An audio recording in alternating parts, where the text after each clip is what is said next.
Olá, tudo bem? Vamos falar sobre a Ásia. Será que a Ásia é realmente um novo mundo? Um novo mundo de oportunidade, um novo mundo de negócios, um novo mundo de soluções, desde aplicativos a novos produtos, a tecnologia? Será que a Ásia realmente será o papel no próximo século, como foi, por exemplo?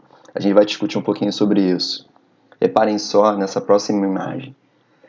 A Europa, ela foi o centro do mundo por séculos, centro econômico, o centro financeiro de maneira geral, o centro de desenvolvimento, de conhecimento. Da Europa surgiu as caravelas e a colonização que nós conhecemos, né? Da América como um todo, da Ásia e assim por diante.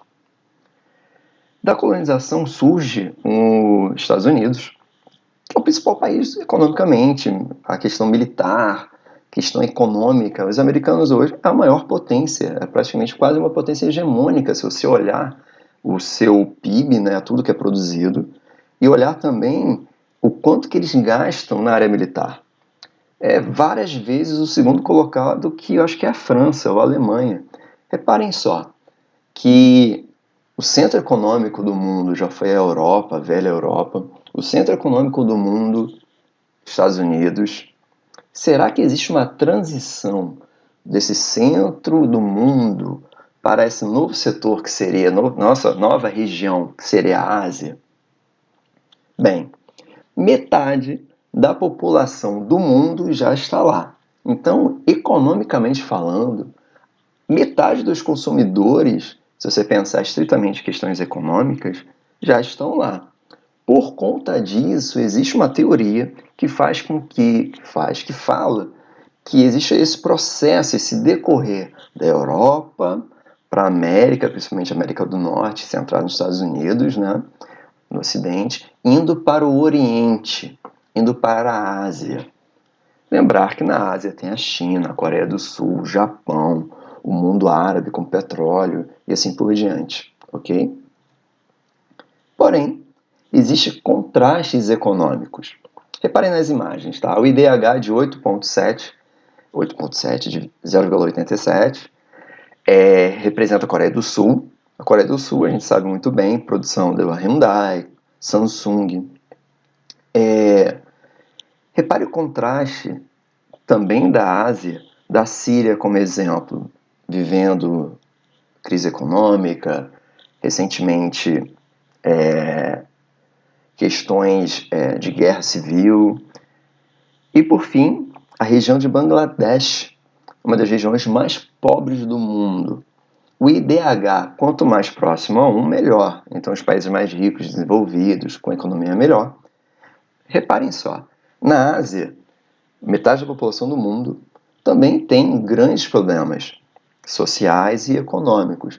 Não somente a China, o Japão e, como já mostramos aqui, a Coreia do Sul como baluartes, exemplos de economia. Porém, existem também regiões muito pobres. Uma das principais é Bangladesh, ok? A base da agricultura e da pecuária nessa região do mundo, o arroz é a maior produtora mundial de arroz, a maior consumidora também, é a base alimentar deles. A nossa base como brasileiro é arroz e feijão, a deles é o arroz. Porém, a agricultura e a pecuária, ela é pouco desenvolvida em relação ao que? A tecnologia.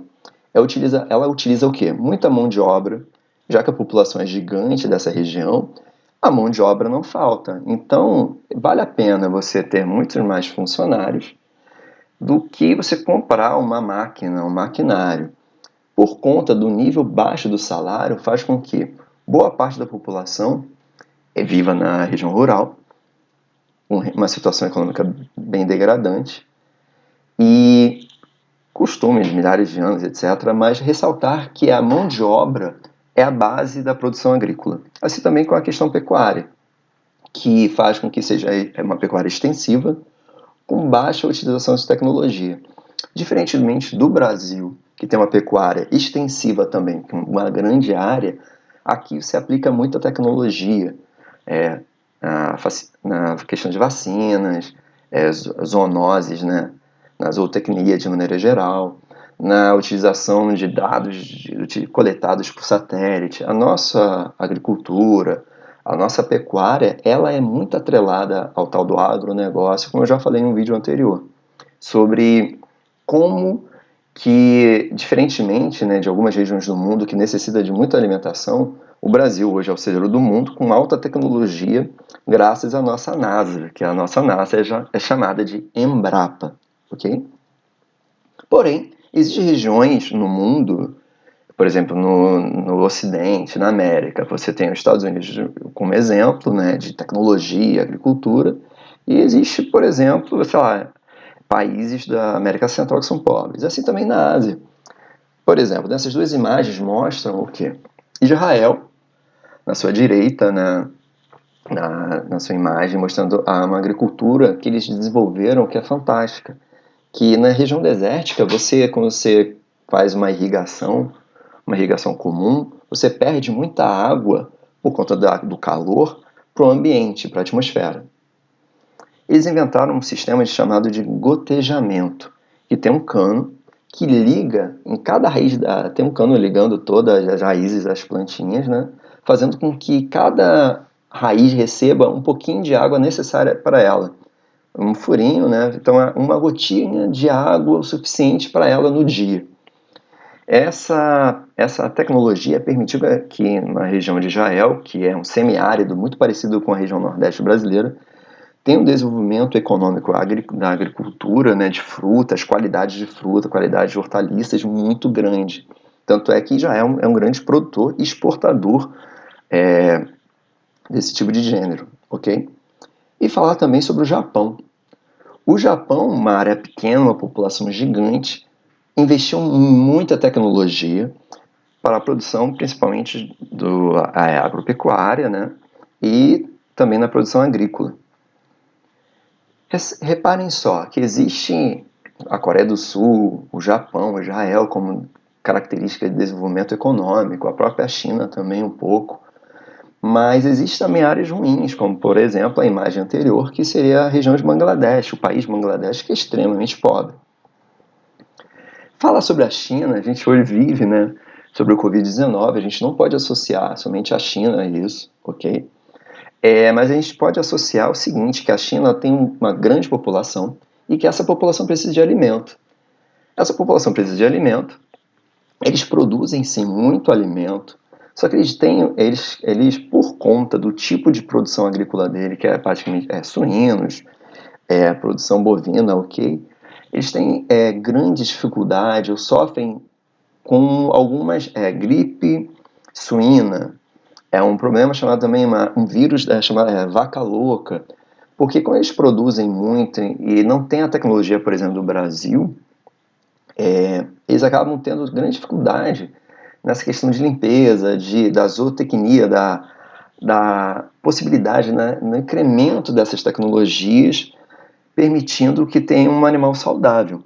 Tanto é que a China é uma grande consumidora da nossa carne de porco, e da nossa agricultura de maneira geral, do nosso agronegócio, da soja e assim por diante.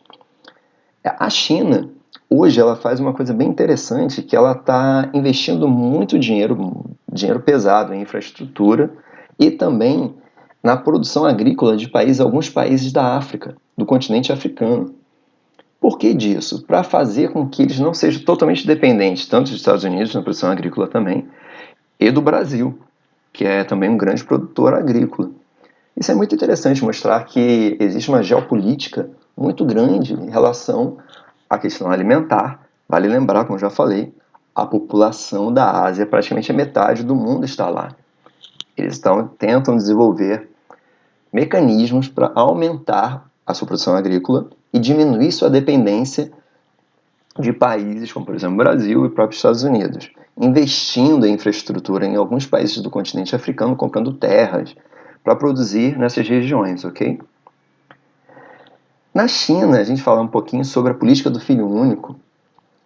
Existe um documentário Eu acho que com esse nome, Política do Filho Único, no Netflix, é muito interessante, é muito triste mostrar que durante praticamente, eu acho que 30 anos, terminou em 2015, era forçado as mulheres, né, só poderiam ter no máximo um filho. No interior, na área rural, você poderia ter 2 filhos, mas na área urbana, somente um.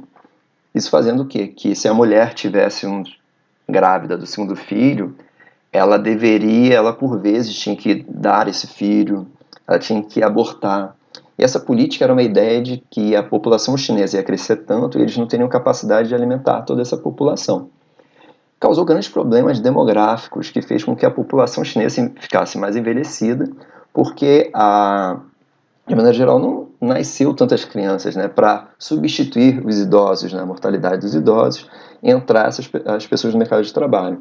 Essa política do filho único, como eu já disse, terminou em 2015, ela foi muito ruim para a população de maneira geral e foi muito degradante, porque o governo, nós sabemos que o governo chinês ele é uma ditadura comunista, etc., um misto capitalismo-comunismo, interferiu diretamente na vida das pessoas. Assista esse documentário, é bem interessante, muito, muito triste, mas é bem interessante, ok? Para finalizar um pouco sobre essa parte inicial sobre a China e a gente falar sobre China hoje não tem como não falar dos Estados Unidos, ok? E eu queria ressaltar somente isso, assim, será que estamos entrando numa nova Guerra Fria? Será que essa disputa, até recentemente, agora o tal do TikTok, o TikTok está sendo uma disputa, será que o TikTok vai poder continuar funcionando nos Estados Unidos? Será que a Microsoft vai comprar esse produto licenciado, de certa maneira, nos Estados Unidos para ser utilizado lá? Então existe uma disputa econômica de hegemonia mundial. A China hoje é um adversário gigantesco geoeconomicamente, politicamente, economicamente também, militarmente ainda não é, mas um dia com certeza vai chegar, entre Estados Unidos, uma potência hegemônica que está perdendo um pouco do seu poderio para uma China, que é uma grande produtora, produz tudo, vivemos hoje, percebemos isso quando a gente olha uma etiqueta de um produto, boa parte bem capaz de vir da China, e eu quero ressaltar isso. Será que realmente vivemos um novo período de Guerra Fria entre a hegemonia americana e uma hegemonia da Ásia liderado pela China, que tem mais de 1 bilhão de pessoas, tecnologia pujante, uma educação que força cada vez mais doutores, mais mestres. E fica aí essa pergunta. Abraços e até o próximo vídeo, ok?